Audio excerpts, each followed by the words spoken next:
Nous, on poursuit. Nous en sommes, j'oserais dire, déjà rendus à la longue fin de semaine de l'Action de grâce. Je dis déjà parce que l'été a passé si vite. Et la longue fin de semaine de l'Action de grâce, pour plusieurs, c'est synonyme de dernière chance. Dernière chance pour sortir la roulotte du camping, dernière chance pour fermer le chalet, dernière chance pour rentrer l'ensemble patio, pour fermer la piscine, pour préparer la maison pour l'hiver. Très peu associent l'action de grâce avec les remerciements. Et encore un plus petit nombre associe l'action de grâce avec les remerciements associés à Dieu. Et même nous qui sommes croyants, croyantes et qui venons à l'Église, là, je ne vous demanderai pas de lever la main. Mais quand vous vous êtes mis en route pour venir à l'Église ce matin, je ne suis pas sûr que tout le monde s'est dit, chemin faisant, quel motif j'ai de remercier Dieu aujourd'hui.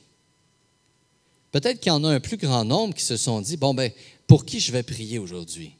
Qu'est-ce que je vais demander au bon Dieu? Ça, c'est plus spontané, ça. Mais de dire, pourquoi je vais aller remercier Dieu aujourd'hui? Parce que, comme je le disais en introduction à la célébration, pour les catholiques, c'est l'action de grâce à chaque messe. On n'a pas besoin d'un congé férié pour ça. C'est l'action de grâce à chaque messe.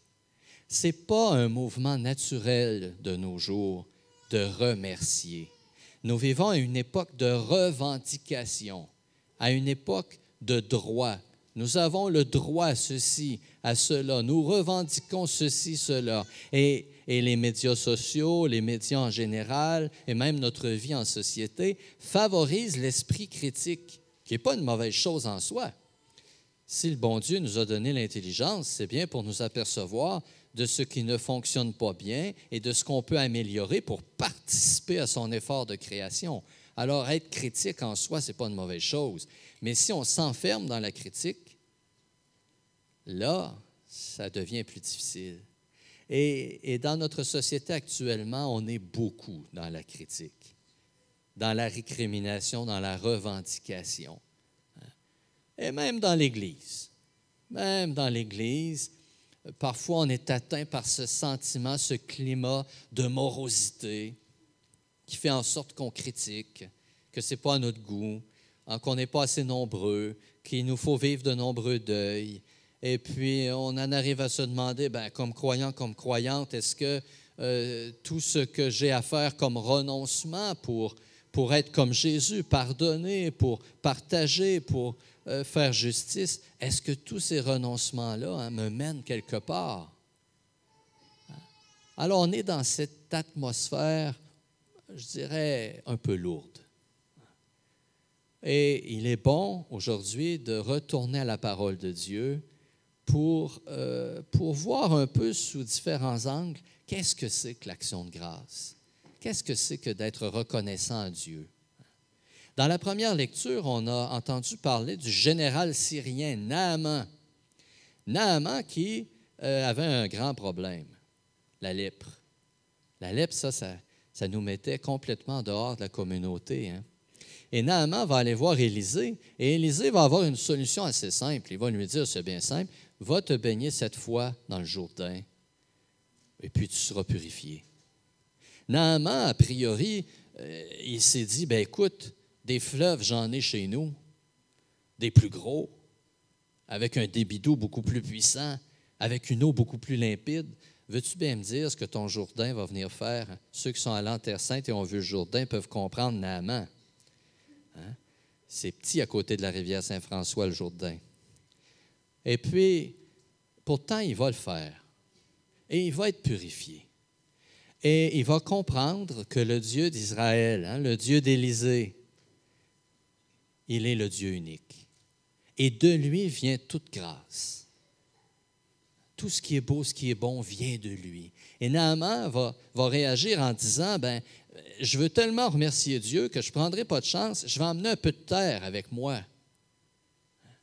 Pourquoi prendre la terre? Parce que dans la conception de cette époque, Dieu est lié à un sol, à une terre, à la terre d'un peuple. Et là, Naaman vient de découvrir que Dieu est un. Et il veut apporter un peu de terre de ce pays d'Élysée avec lui pour être sûr que dans l'avenir, quand il va rendre grâce, ça ne sera qu'à Dieu seul. Ça nous ramène à nous. Dans ma vie, est-ce que je pense de remercier Dieu pour tout ce que j'ai de beau? Lui demander des choses avec confiance, ça fait aussi partie de la foi. Mais est-ce que je pense le remercier? Moi, trop souvent, j'entends même des croyants dire « Je remercie la vie. » Ah bon? Je remercie l'univers. Ah bon? Pourquoi remercier ce qui est inférieur quand on peut être en direct avec ce qui est supérieur? Pourquoi pas dire « Je remercie Dieu ». C'est lui qui est créateur de l'univers. C'est lui qui est maître de la vie. Alors même parmi les croyants, on a cette tendance à abaisser un peu les choses. Hein? On manque un peu d'altitude, je dirais. Remercier Dieu. Ça, c'est ce qu'on peut tirer déjà de la première lecture. Remercier Dieu comme source de toute bonne chose, de toute bonté, de toute grâce. Et puis dans l'Évangile nous présente 10 guérisons, pas une, 10.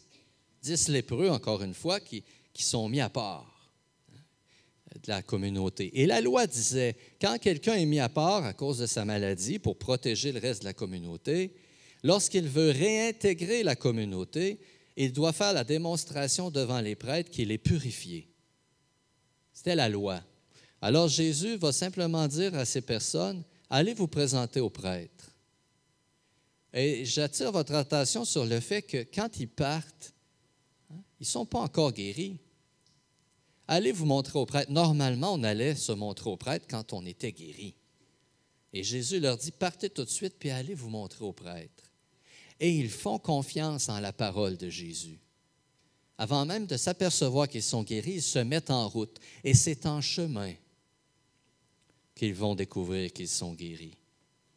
Ça me pose la question, moi, dans ma vie. Mon attitude par rapport à la parole de Dieu, quelle est-elle? Est-ce que je fais confiance? Est-ce que je la consulte avant de partir? Ou une fois que je suis parti, pour être bien sûr que je vais aller là où je veux? Est-ce que je choisis la parole de Dieu en fonction de ce que je désire ou est-ce que je laisse la parole de Dieu m'inspirer le désir? Est-ce que je demande la grâce d'être éclairé par l'Esprit Saint pour bien la saisir et la comprendre? Premier aspect que l'Évangile nous permet d'accueillir ce matin. La puissance de la parole de Jésus qui exige que nous nous mettions en route, que nous fassions confiance.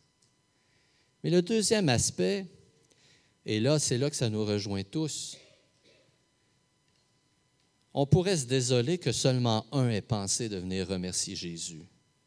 10 ont été guéris. Un revient remercier. D'abord, soulignons le fait que Jésus n'a rien demandé. Hein? Celui-là revient de l'élan du cœur. Encore une fois, si on fait le parallèle avec aujourd'hui, on est quand même assez nombreux ce matin. Mais vous savez, l'unité pastorale de la Croix-Glorieuse compte quelque chose comme 32 000 paroissiens. On a compté cette semaine, Jean-François et moi, pas une par une, mais on a des trucs, 17 000 foyers dans la paroisse Bienheureuse Marie-Léonie Paradis. 17 000 foyers. Et regardez le nombre que nous sommes. Regardez combien nous sommes à être venus remercier le Seigneur. Encore que peut-être plusieurs d'entre nous n'ont pas pensé qu'ils s'en venaient remercier ce matin. Avant de nous scandaliser des 9 qui ne sont pas revenus, on a à faire un examen de conscience, n'est-ce pas? Et on pourrait se désoler en faisant ce constat, mais on peut aussi voir ça comme une mission. Et moi, je préfère le voir comme une mission. Un est venu remercier le Seigneur. Nous sommes peu nombreux ce matin à l'avoir fait, mais imaginez quelle mission est la nôtre. Ce matin, nous avons la mission de rendre grâce à Dieu pour le monde, au nom de tout le monde. Tout à l'heure, je vais le dire, là. Offrons le sacrifice au nom de toute l'Église, pas seulement en notre nom personnel. Ce matin, vous êtes des porteurs d'action de grâce. Et à ce titre, vous avez la responsabilité de rendre grâce non seulement pour ce que vous vivez de beau, pour ce que vous recevez, vous, de Dieu, mais aussi pour ce que reçoivent de beau les autres autour de vous. Vos enfants, s'ils ont une belle vie de famille, un bon travail, vos voisins, vos collègues de travail. Vous avez à remercier Dieu pour tout ce qu'ils reçoivent de beau. C'est notre mission de baptiser. Et là, je vous lance un défi pour cette semaine. On va mettre un peu d'action de grâce dans nos vies. Je vous donne la mission suivante. Cette semaine, au moins pour une personne, je ne vous en demande pas beaucoup, une seule, mais si vous le faites pour 10, c'est encore mieux. Je vous demande de rendre grâce à Dieu devant quelqu'un. Hein? De rendre grâce à Dieu devant quelqu'un pour ce qu'il fait ou pour ce qu'il est pour vous. Facile, ça. Hein? Votre voisin vous aide à ramasser les feuilles. Vous allez le trouver et vous lui dites ceci. Écoute, mon cher, je rends grâce à Dieu pour le service que tu m'as rendu. Pas dur, ça. Vous allez chez le dentiste, vous dites au dentiste, sais-tu, toi, là, tu m'as fait souffrir passablement aujourd'hui, mais je rends grâce à Dieu pour ta présence parce que tu me permets d'avoir un beau sourire. Hein? Et ainsi de suite. C'est ce que je vous invite à faire cette semaine. Le plus souvent possible, rendre grâce à Dieu devant des personnes qui ne pensent pas à sa présence. Mais vous autres, vous allez leur faire penser à toutes ces personnes que Dieu est présent dans leur vie et que vous remerciez le Seigneur pour eux. Et quand les gens constatent qu'ils sont un don de Dieu, ça peut changer leur vie, leur perspective. Faisons de notre quotidien une action de grâce.